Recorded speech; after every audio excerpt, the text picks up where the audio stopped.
जब यहाँ पे बैठे हुए मैं बातें कर रहा था कि आरसीबी 2 पॉइंट के साथ भी क्वालिफाई यहाँ से करेगा, तो सब बोल रहे थे भाई क्या हो गया, होश के नाखून लो। आरसीबी के कमेंट आ रहे थे, आरसीबी को पता नहीं कितना बुरा भला बोल रहे थे कमेंट्स के अंदर, लेकिन हम अपनी चीज के ऊपर कायम रहे। आरसीबी 1 मैच जीता, आरसीबी 2 जीता, आरसीबी 3 जीता, 4 जीता, लोगों को थोड़ी होश आई। अब वो 5 जीत गए तो पूरे सोशल मीडिया के ऊपर चर्चा चल रहे हैं आरसीबी का क्वालिफिकेशन सिनेरियो। तो अब हर कोई शुरू हो गया, लेकिन हमें तो यकीन था कि आरसीबी क्वालिफाई करेगी क्योंकि आरसीबी की टीम में दम था। अभी भी इम्तिहान बड़ा खतरनाक है। अब एक आखिरी सिनेरियो जो मैं आपके पास लेकर आ रहा हूँ आरसीबी के लिए क्वालिफाई का, वो क्या है, क्योंकि पूरे सोशल मीडिया के ऊपर आप पोस्ट वगैरह देख रहे होंगे, ट्वीट्स देख रहे होंगे आरसीबी के क्वालिफिकेशन सिनेरियो की। यहाँ पे हर टीम के पास चांस है। सबसे पहले बात करेंगे आरसीबी के क्वालिफिकेशन सिनेरियो की, फिर देखेंगे कि क्या क्या पॉसिबिलिटीज हो सकती है। सबसे पहले तो आपको बता देना पॉइंट्स टेबल के ऊपर कोलकाता ने क्वालिफाई कर लिया हुआ है, राजस्थान की टीम है वो भी क्वालिफाई कर जाएगी, सीएस के तीसरे पे, सनराइजर चौथे पे और 5वें नंबर के ऊपर है कौन,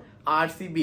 ये 10वें नंबर के ऊपर थी, तब मैंने कहा था कि क्वालिफाई कर जाएगी। अब ये 5वें नंबर के ऊपर आ गए तो सारे बातें करने लग गए हैं। तो सिनेरियो क्या है, देखिए आरसीबी और सीएसए का आखिरी मैच है 18 तारीख को, उस मैच को भूल जाए, अभी उस मैच के ऊपर ना जाए, वो बात की कहानी है। उससे पहले 2 मैचेस है लखनऊ सुपर जायंट्स के। लखनऊ के 2 मैचेस, अगर लखनऊ उनमें से एक जीता तो लखनऊ के 14 पॉइंट्स हो जाएंगे। लखनऊ का रन रेट आरसीबी से गंदा है तो फायदा है आरसीबी को, लेकिन अगर लखनऊ दोनों मैचेस अपने जीत गया तो लखनऊ क्वालिफाई कर जाएगा 16 पॉइंट के साथ। ये चीज को आपने मद्देनजर रखना है। तो आपने क्या करना है, आपने दुआ करनी किसी तरीके से लखनऊ एक तो मैच कम से कम अपना हारे। लखनऊ का एक मैच हारना बहुत ज्यादा जरूरी है, फिर वो चाहे मुंबई इंडियंस से हारे या किसी और से हारे। इसी के साथ साथ सनराइजर हैदराबाद की भी कहानी ले आते हैं। सनराइजर हैदराबाद का जो एक मैच है वो है गुजरात के साथ, एक है पंजाब के साथ। जो गुजरात वाला मैच है ना, वो पहले होगा आरसीबी और वर्सेस सीएसके के मैच से, तो उसका भी रिजल्ट बड़ा इंपॉर्टेंट। आप चाहेंगे कि गुजरात वाला मैच जीत जाए, क्योंकि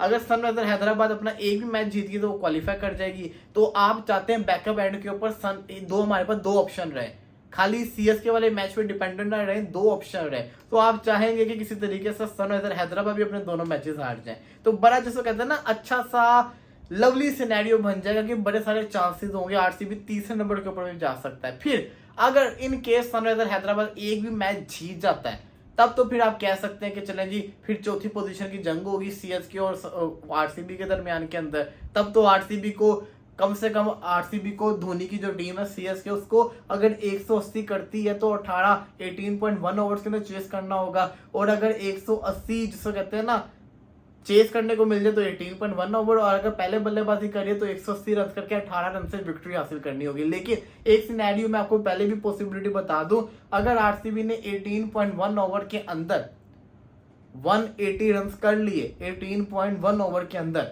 हालांकि वो 18.1 बॉल से पहले आपको करना होता है, 18.1 बॉल के अंदर 188 रन या 189 रन कर दिए या 180 कर दिए, जितने का भी टारगेट हो, तो आरसीबी को ये लाजिम है आरसीबी के लिए कि जो 1 रन होगा ना मैच जीतने के लिए, वो जो 180 का टारगेट है 180 इन्होंने 18.1 ओवर के अंदर कर लिया, तो अब इनके लिए लाजिम होगा कि उस बॉल के ऊपर बाउंड्री लगाए ताकि रन रेट जो है ना वो ऊपर है। आपको याद होगा अफगानिस्तान वाला मैच, लंका वाला मैच, उसके अंदर चांस था अफगानिस्तान के पास के, उसके बाद भी अगली बॉल के ऊपर चौका मारते, उससे अगली बॉल पे छक्का मारते तो इनका चांस बन जाना था क्वालिफाई करने का, लेकिन उनको पता ही नहीं था कैलकुलेशन का। तो यहाँ पे कहानी ये, अगर 180 का टारगेट है, आपको 18.1 ओवर से पहले उसको चेस करना है। आप 18.1 ओवर के अंदर सिर्फ 180 के ऊपर ही पहुंचते हो, या 18.1 ओवर के अंदर आप 179 के ऊपर पहुंचते हैं, तो अगर आप नेक्स्ट बॉल के ऊपर छक्का मार देंगे तो आपके पास तब भी चांस होगा क्वालिफाई करने का। तो ये चीज को भी आपने अपने दिमाग में लाजिम रखना है। तो ये तो होगी ना, सीएसए को अगर हरा दिया तो ये आ जाएंगे,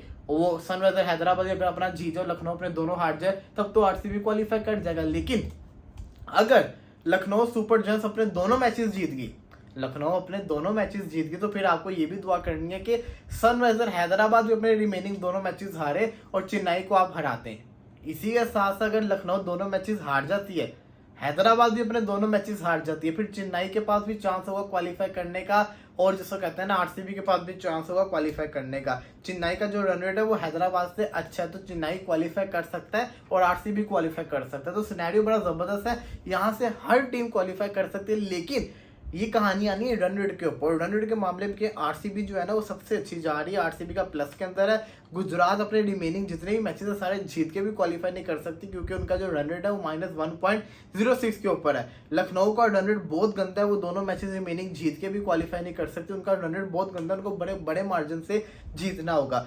दिल्ली का भी यही हाल है, दिल्ली का भी रन रेट इतना गंदा है कि वो आरसीबी से ऊपर नहीं जा सकते अपना आखिरी मैच जीत के भी। तो आरसीबी के पास एक गोल्डन चांस है, 18 रन से जीते या 18 ओवर के अंदर टारगेट को चेस करे, क्वालिफाई कर जाए। इसी के साथ साथ दुआ ये करे कि लखनऊ अपने रिमेनिंग मैचेस हार जाए, और अगर आरसीबी सीएसके से हारती है तो सीएसके आराम से तीसरी पोजीशन को संभाल के बैठ जाएगा। या तो अगर सनराइजर हैदराबाद अपना आखिरी दोनों मैचेस में से सिर्फ एक मैच जीती है तो सीएसके तीसरी पोजीशन के ऊपर ही रहेगा, और अगर राजस्थान अपने रिमेनिंग दोनों मैचेस हार जाते तो सीएसके दूसरे में भी जा सकता है। तो कुछ भी हो सकता है। अभी ये जो गेम है ये बड़ी जबरदस्त है। इसमें जो इंपॉर्टेंट मैचेस है मैं आपको बता देता हूँ वो कौन से इंपॉर्टेंट मैचेस है। सबसे पहला तो 18 मई का सीएसके वर्सेस आरसीबी का मैच है।